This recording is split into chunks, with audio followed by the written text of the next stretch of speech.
Fala pessoal, na aula de hoje a gente vai falar um pouquinho mais sobre back-end e front-end, tentar nivelar um pouco esse conhecimento, né? Entender o que um programador front-end faz, o que um programador back-end faz, né? E entender que existe um programador também que trabalha ali com back-end e front-end, que é o desenvolvedor full stack, né? Que a gente até comentou na nossa aula de introdução. Bom, então vamos lá, começando aqui pelo front-end, né? O que é o front-end, né, pessoal? Tudo que a gente trabalhou até então era o front-end, que é a parte da aplicação ali que é responsável para apresentar, né, para o usuário ali. Então é o nosso software ali, a parte do browser que é renderizado ali para o usuário. E a gente chama todo esse contexto aí de client-side, né? Que é tudo que o usuário está visualizando ali no browser. E aí a gente trabalhou com HTML, né, para criar ali a nossa página, né, com os links e tudo mais. A gente aplicou o CSS ali, que é a estilização, para deixar nossa página responsiva, nossa página bonita. E a gente aplicou o JavaScript ali para dar um dinamismo um pouquinho maior ali, né, na nossa aplicação. A gente criou um joguinho ali do Mario, teve pessoas que fez outros jogos incríveis ali, então, cara, foi sensacional e eu acho que deu para pegar bastante coisa sobre a parte de client-side, né? Mas afinal, né, o que um programador front-end vai trabalhar no dia a dia?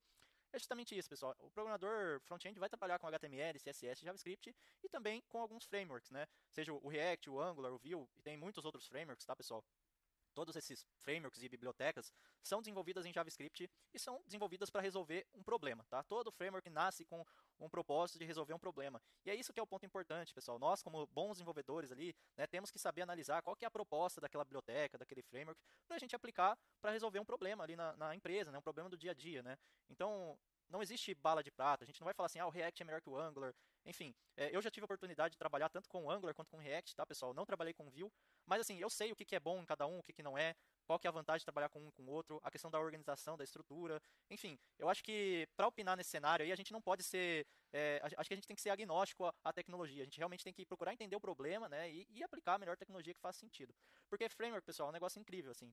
Framework JavaScript, se vocês procurarem no Google aí, biblioteca framework JavaScript, provavelmente vocês vão encontrar uma infinidade, tá? Os que eu citei aqui são alguns dos mais famosos e mais utilizados, mas assim, acontece de framework ser descontinuado, ter atualizações que são mudanças mais drásticas, né? Por exemplo, quando a gente fala de Angular, pessoal, a gente tinha lá o Angular JS, que foi a primeira versão desse framework, né? E quando eles mudaram da versão 1 para a versão 2, teve uma mudança drástica no framework. Praticamente foi jogado fora a primeira parte para criar um novo framework com uma nova proposta ali de trabalho, dado que tinha alguns problemas que eles viram ali na primeira versão e acabaram atualizando, né? E o que acontece? Isso obriga o desenvolvedor a estar em constante atualização ali, né, pessoal? A gente precisa estar estudando constantemente, entendendo a proposta dos frameworks para ver qual que é o melhor cenário para a gente aplicar na empresa.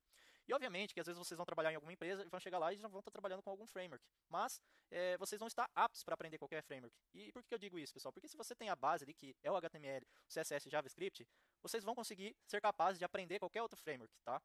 Então, esse aqui é um ponto extremamente importante, tá, pessoal? Pensem que não defendam frameworks falando que esse framework é melhor ou aquele é pior. Eu acho que o ponto é, esse framework resolve melhor esse problema, essa biblioteca resolve melhor esse problema. Então, para a gente opinar, eu acho que a gente tem que também ter trabalhado com ele, ter entendido a proposta dele, o que ele resolve, para estar aplicando de fato. Então, só para vocês entenderem ali como que é no dia a dia na empresa ali, né?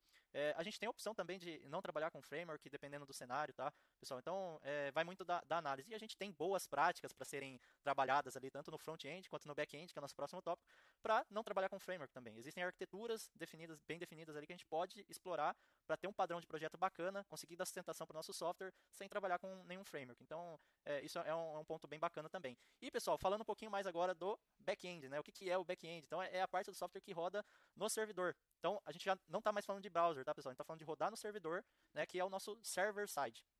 Então, quando a gente fala de desenvolvimento back-end, a gente está falando de server-side. E o que um desenvolvedor back-end com o que um desenvolvedor back-end trabalha, né, no dia a dia. Bom, existem N linguagens de programação, tá? Algumas delas vocês já até devem ter ouvido falar, que é o Java, o C Sharp, o PHP, Python, Ruby e o nosso famoso JavaScript, né, pessoal? Sim. Então, como a gente viu na aula de introdução, a gente vai trabalhar com JavaScript no lado do servidor. Isso é muito bacana, pessoal, porque tudo o que a gente aprendeu de JavaScript até então, a gente vai poder aplicar no server-side. Então, com uma linguagem de programação única, a gente pode trabalhar tanto no front-end e no back-end. E a gente pode, obviamente, se especializar como um desenvolvedor front-end ou back-end, ou se eu quiser, eu posso ser um desenvolvedor full stack que trabalha com ambas as stacks ali, né? Que eu trabalho tanto com front-end quanto back-end, e aí eu consigo ser um desenvolvedor full stack.